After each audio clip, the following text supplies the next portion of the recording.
गुरुवार को अगरतला पश्चिम जिला पुलिस प्रधान कार्यालय में अखिल भारतीय गणतांत्रिक नारी समिति की ओर से पश्चिम जिला पुलिस अधीक्षक के साथ प्रतिनियुक्ति बैठक हुई।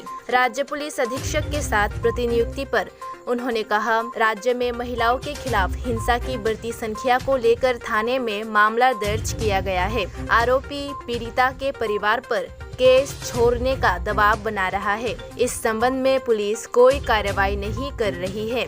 विशेष रूप से बीजेपी नेता ने रानीर बाजार वृद्धिनगर कॉलेज की छात्रा के साथ जबरदस्ती की थी और मोहनपुर अनुमंडल के नरसिंहगढ़ के 7वीं कक्षा के छात्रा पर शीलता हानि की, जिसके कारण अखिल भारतीय नारी समिति प्रतिनियुक्ति बैठक पर शामिल हुई।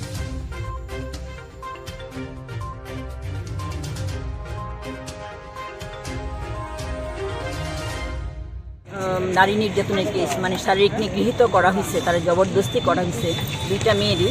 এই দুইটা মেয়ের ঘটনা নিয়েই আজকে আমরা ডিপুটেশন দিতে আইছি। একটা হলো রানীবাজার বৃদ্ধিনগরে একটা মেয়েরে, কলেজে পড়ুয়া মেয়েরে ওরা জবরদস্তি করছে। একজন বিজেপির নেতা উনি জবরদস্তি করছেন এবং মেয়েটার এফআইআর করছে, পরে এখন চাপ দিতেছে যে না এফআইআর উইথড্র করতে হইব। তো আমরা এটার প্রতিবাদ করছি যে না, আমরা উইথড্র করতে দিতাম না, বরং অপরাধীরে যেন, অভিযুক্তরে যেন কঠোর শাস্তি দেওয়া হয় এবং গ্রেপ্তার করা হয়, গ্রেপ্তার করেই যেন শাস্তি দেওয়া হয়। আর দ্বিতীয় বিষয়টা হলো গিয়ে নরসিংগড়ের নবগ্রামে মোহনপুর মহকুমার ওইখানে সপ্তম শ্রেণীতে পড়ে একটা বাচ্চা মেয়েরে একজন বিজেপি নেতা তার এইভাবে জবরদস্তি করছে এবং খুব খারাপভাবেই শ্লীলতাহানি করছে। ওইটার প্রতিবাদেও আমরা পেতেছি যে চন্দন দাস নামে জনৈক বিজেপি নেতা, ওনারই যেন অবিলম্বে গ্রেপ্তার করা হয় এবং কঠোর শাস্তি দেওয়া হয়।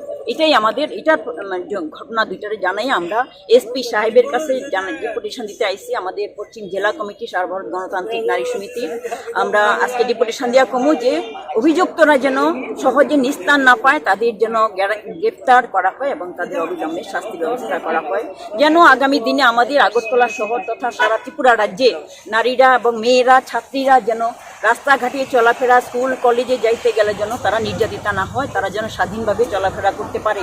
কারণ পরিস্থিতি আমরা সবাই দেখতে পারতেছি, নারীদের চলাফেরা করার ক্ষেত্রে এবং শিক্ষা প্রতিষ্ঠানে যাওয়ার ক্ষেত্রেও তাদের প্রচণ্ড সমস্যার সম্মুখীন হতে হয়। ওইটার ব্যাপারেই আমরা আজকে এসপি সাহেবের সঙ্গে আমরা মিলিত হতে আইসি এবং আমাদের প্রতিবাদ এবং জানাইতে আইসি এবং উনি যেন খুব কঠোর পদক্ষেপ গ্রহণ করেন অভিযুক্তদের বিরুদ্ধে।